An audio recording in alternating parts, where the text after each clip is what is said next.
You hear the phrase all the time, choose a job you love and you never have to work a day in your life. It's a beautiful quote that has really taken like wildfire among our workforce, especially among millennials and the younger professionals of our generation. I look around at all my peers. The search for that perfect job, the perfect career. It's an obsession that has taken over almost everyone I know. In fact, I would say that it's the defining dilemma of this generation. We, as a workforce, are generally jaded and lost. And this phenomenon is relatively new. I remember asking my dad, who came to America with nothing and lived the American dream. I asked him if he loved his job, and he straight up told me he hated it, which was surprising to me because he worked all the time. Thank you, Dad. And so I wonder, especially for my generation and younger, do you really need to love your job? And if you want to be happy and successful in life, do you really need to find that perfect career? If so, how do you find it? And if not, what should you be looking for instead? This one's near and dear to me because I have a cousin who's in college who recently asked me this question. And who knows, maybe he's watching this video too. And everything you put on the internet is there forever. So I got to be extra thoughtful because maybe my kids in 20 years will be watching this. Anyways, here's my take. I do not believe you need to be in love with your career to be successful. In fact, I would go as far to say that if you are expecting to one day love your career, you are just eventually setting yourself up for sadness. And the reasoning for this is so simple. I don't know a single person who's really in love with their careers. You might see people say in social media that they love their jobs, but all of social media is BS anyways. And if my kids are eventually watching this video one day, I hope you're using social media sparingly. Actually, if my kids are watching this video, maybe it's more important to tell them, don't do drugs and I love you. So I don't know a single person who really loves their career. And for my 87 followers who might really know me, you might think that I love my career. I've got a great job at arguably the best company in the world. I spend a ton of my free time in my area of interest, which is Salesforce. I'm decently successful, maybe in the top 1% of earners in the world. And while I often publicly say that I love what I do, that's not really true. There's this fantasy I have of one of my loyal followers suddenly striking it rich and randomly donating $10 million to me. Which, by the way, if you are considering this, I will take your money. But I guarantee you, if that happened, what I would do is I would log out of Salesforce. I would never log in again. Then I would log into my PlayStation 4 and beat all the games I've always wanted to beat. Now, my life is just one example of why I don't think you need to love what you do to be successful in your career. But who knows, maybe I'm the exception here. Let me give you an example of why I don't think you should expect to ever find the perfect career. Searching for that perfect career is like searching for the perfect spouse. There's always someone better out there. Maybe someone who's better looking, maybe someone with more money, or maybe someone with more YouTube subscribers. Who knows? But at some point, you got to say, you know what? Maybe there is someone better out there, but this person is good enough for me to spend the rest of my life with. Of course, I personally never had to make this compromise myself. My wife is a loyal subscriber to this channel. She's perfect in every way, and I worship the ground that she walks on. But not everyone is so lucky. And there's another thing you have to take into account.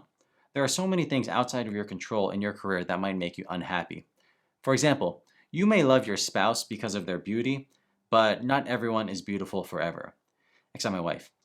Similarly, you may love your career now, but you may come across a manager who makes your job miserable, or market forces might make your career path obsolete. So my advice for you is this. Assume you will never find a career that you are in love with. In fact, assume you'll never even come close to it.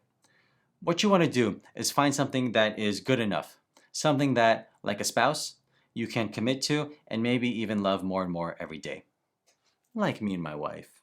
A good target for this is a job where you go to work and by the time you get home, your energy levels are neither higher nor lower. Something that's pretty net neutral. Something that doesn't completely drain you, so you have enough energy to do other things properly. You know what though? Even finding something that you decently enjoy these days can be hard enough. Especially with millennials these days, myself included, who spend most of their time on social media and the news while eating avocado toast and ignoring their responsibilities. But fear not, here are my 3 tips on how to find a career that's good enough for you. Tip number 1, expose yourself to as many different things as possible. A lot of people don't know what they'll enjoy in their careers because they get stuck in the same comfortable daily routine. Learning about different things outside of your normal circles takes active work. especially these days in the social media world where the algorithms just keep feeding you the same things because they know you'll like it. Some things I recommend: travel cheap, go to various industry conferences, events, and meetups, subscribe to various magazines, newspapers, or mailing lists, read books, and if you're like me and you don't like books, then listen to audiobooks. Talk to coworkers or students in different departments. Go to events that'll introduce you to new people. Ask people how they like their job.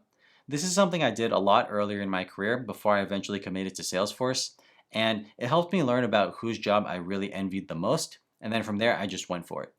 There's a certain amount of intellectual curiosity you need to force yourself to have, because if you just keep doing whatever you're doing, you're never going to learn about the world outside your circle.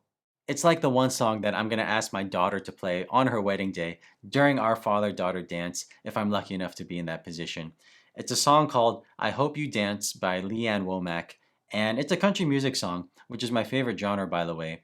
And it's about hoping your child never gives up their sense of wonder, and if given the opportunity to sit it out or dance, they dance. Which reminds me, throughout my life, I actually never went to a single dance. I always just sat it out, stayed home, and played video games. But let's move on. Tip number 2: look for career happiness in other aspects of your job. You might not love your core job responsibilities, but you can love other aspects of your job, such as your company, which is good enough. Take my line of work, for example, Salesforce. It's an interesting industry, no doubt, but it's not something I'd work on for free. But doing Salesforce for a great company like Google makes it that much better. And it doesn't even have to be a company like Google. I could do Salesforce for a nonprofit whose mission I believed in, or Salesforce for schools, for the kids, where I'd feel like I'm making a positive impact on the world, or Salesforce for a company like SpaceX, where I'd feel like I'm building something that will power the future of our civilization. All of that would bring me career fulfillment without working on anything particularly interesting. In order to find this kind of fulfillment, you have to choose a career in a field that many companies are interested in. Like, I can't double down on a petroleum engineering career and expect to get a job at Disney. It's just too specialized of an industry. But if I chose a career in Salesforce, or AI, or programming, or marketing, there's a decent chance that any company is interested in these areas. Tip number 3: find career happiness in personal projects. You can find career fulfillment completely outside your job. Like for me, I've gotten more career happiness from blogging about Salesforce than I have on any actual job, which is surprising to me because I actually never liked writing growing up. Which goes back to my first point: you have to try different things to learn more about yourself. And now these days, I get enough happiness from my blog, from my YouTube channel, that happiness can carry me through even the worst day on my job. The funny thing about all this is, sometimes the things you do outside your job can contribute the most to having a successful career. Like I can say with no hesitation that my blog is the reason my career has been successful so far, not my dedication to my job. And so all these things can have some strange combined effect that ultimately makes you the most successful long term. Anyway, that's all I got for you. If you take away nothing else from this video, just know that it's not normal to really love your career. In fact, I think you're weird if you really love your job. But that doesn't mean that you can't find career happiness and success. You just have to adjust your mindset. Put less stock in your actual job and more stock into all the other aspects that make up your career, which at the end of the day is just one small part of your life. I hope you enjoyed this, and I hope you find the career that's right for you, and I hope you subscribe, but most importantly, I hope you dance. Peace.